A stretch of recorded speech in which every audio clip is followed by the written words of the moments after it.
Do you want to know how to save money even with a low income? Picture this: a future where you're not living paycheck to paycheck, where financial emergencies don't send you into a tailspin. Sounds like a dream, right? It doesn't have to be. It all begins with understanding the importance of saving money no matter how much you earn. You see, the habit of saving is about more than just putting away a few coins. It's about financial security, freedom, and peace of mind. It's as equally important for someone earning a modest income as it is for someone earning a six-figure salary. Take the advice of Robert Kiyosaki, an acclaimed financial educator and millionaire. He emphasizes that it's not how much you earn, but how much you save that truly matters. So let's shift our mindset from, "I can't afford to save," to, "How can I afford not to?" But how do we begin to save when our income seems barely enough? We'll take a closer look at this in our video. Stay with us until the end and learn the secrets that will allow you to get rich even if your income is low. I also suggest that you like this video, subscribe to our channel and turn on the notification bell to get more valuable ideas on how to achieve financial freedom and personal development. So let's get started. The first step is understanding your financial situation. Let's unpack this a bit. Your financial situation is essentially a snapshot of what's coming in, what's going out, and what you owe. It's a bit like a financial selfie, if you will. So, let's start with your income. This is the total amount of money that comes into your pocket every month. It could be from your job, a side hustle, or any other sources of revenue. Knowing your income helps you set a boundary for your spending, creating a financial blueprint for your life. Next, let's talk about expenses. These are the costs you incur to live your life. It could be your rent or mortgage, utilities, groceries, transportation, and so on.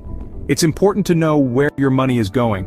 A great way to track these is by keeping a record of your daily spending. You can use a notepad, a spreadsheet, or a budgeting app, whatever works best for you. After a while, you'll begin to see patterns in your spending. You might notice you're spending a lot on takeout, or maybe your electricity bill is higher than it needs to be. These are areas where you might be able to cut back. But remember, it's not about depriving yourself. It's about making informed decisions that support your financial goals. Finally, there are financial obligations. These are debts or payments you're committed to, like student loans, credit card bills, or car payments. Knowing these is crucial because it helps you prioritize your spending. It's important to meet these obligations to avoid penalties or damage to your credit score.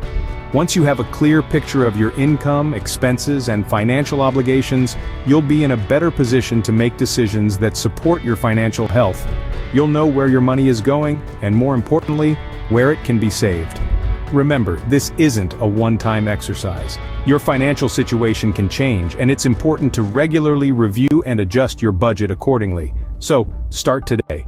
Understand your financial situation. Because, as the saying goes, you cannot manage what you do not measure. Next, differentiate needs from wants. This is a crucial step in managing your finances effectively. So, what's the difference between needs and wants? Let's break it down. Needs are things that you absolutely must have to live and function. These are the basics like food, shelter, clothing, and healthcare. Without these essentials, you wouldn't be able to maintain a healthy, productive life. For instance, a nutritious meal to fuel your body is a need. A roof over your head to keep you safe from the elements is a need. Basic clothing to keep you warm and decent is a need. And regular health checkups to ensure your well-being is of course a need. On the other hand, wants are things that are nice to have but aren't necessary for survival. These are often the extras, the luxuries that make life more enjoyable but aren't critical to your existence. A fancy dinner at a high-end restaurant? That's a want. A designer jacket instead of a practical one? That's a want. The latest smartphone when your current one works just fine? That's a want. Now, does this mean you should never indulge in your wants? Absolutely not. It's okay to treat yourself from time to time. But the key is to be conscious of these decisions. Understand that these are choices, not necessities. The distinction between needs and wants may seem simple, but it can significantly impact your savings. By focusing on your needs and limiting your wants, you can free up more of your income for saving. This doesn't mean living a life of deprivation. Instead, it's about making smart choices that prioritize your long-term financial health over short-term gratification. Remember, every dollar saved is a step closer to financial stability. It's a step closer to having a safety net when unexpected expenses come up.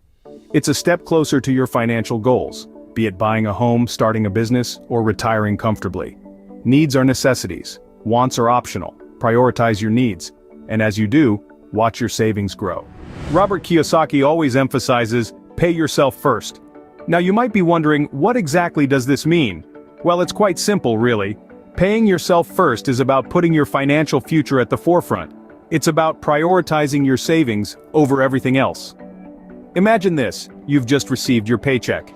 Instead of immediately diving into your stack of bills or splurging on the latest gadget, you take a portion of your income and place it in your savings account. That's paying yourself first. This isn't about being selfish or neglecting your responsibilities.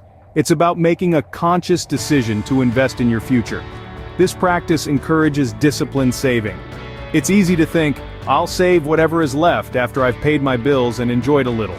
But let's be honest, more often than not, there's little to nothing left. By paying yourself first, you ensure that a portion of your income is consistently going into your savings. This might seem a bit daunting, especially if you're living paycheck to paycheck. You might be thinking, how can I save when I barely have enough to cover my bills? This is where the magic of paying yourself first comes in. It forces you to live on less than you earn, which in turn can lead to more mindful spending habits. It's not about making huge sacrifices, but about making smarter choices with your money. Remember, every little bit counts. Even if you can only set aside a small amount each month, it adds up over time. And as you see your savings grow, you'll be motivated to continue this practice, and perhaps even find ways to increase the amount you're saving. So, to sum it up, paying yourself first is about setting aside a portion of your income for savings before you do anything else. It's about acknowledging that your financial future is as important, if not more so, than your present needs and wants. Before you pay your bills, pay yourself. Make saving a priority. Kiyosaki also advises finding ways to generate additional income. Now this might sound daunting, especially if you're already juggling a full-time job and personal life. But hear me out. Have you ever heard the term side hustle? It's essentially a way to earn a little extra cash outside of your regular job. This could be anything from tutoring, dog walking, or even starting a small online business. If you have a skill or hobby that you're passionate about, there's a high chance you can turn it into a profitable side hustle. Freelance work is another fantastic way to generate additional income. Websites like Upwork, Fiverr, and Freelancer are platforms where you can offer your skills to the world. Are you a whiz at graphic design, or maybe you're a stellar writer? The freelance world is your oyster. And let's not forget about the treasure trove that is your own home. We all have items lying around that we no longer use or need. Why not turn these unwanted items into cash? Websites like eBay, Craigslist, or Facebook Marketplace are perfect for selling anything from old furniture to outdated electronics. Remember, one person's trash is another person's treasure. Now you might be thinking, sure, a few extra dollars here and there, but will that really make a difference? And to that I say, absolutely. Every little bit counts. It's like adding a few drops of water to a bucket every day. Over time, those drops turn into a puddle, then a pool. And before you know it, you've got a full bucket. The key is consistency. Consistently adding to your income, even in small amounts, can lead to substantial savings over time. And remember, saving isn't about depriving yourself today, but about securing your future tomorrow. The takeaway here is simple. More income means more savings. Find ways to increase your earnings. And with that extra income, you'll be well on your way to a healthier financial future. Saving money on a low income isn't easy, but it's not impossible. As we've explored in this video, Robert Kiyosaki's advice on saving money is a roadmap for financial resilience, even on a lean budget. Begin today.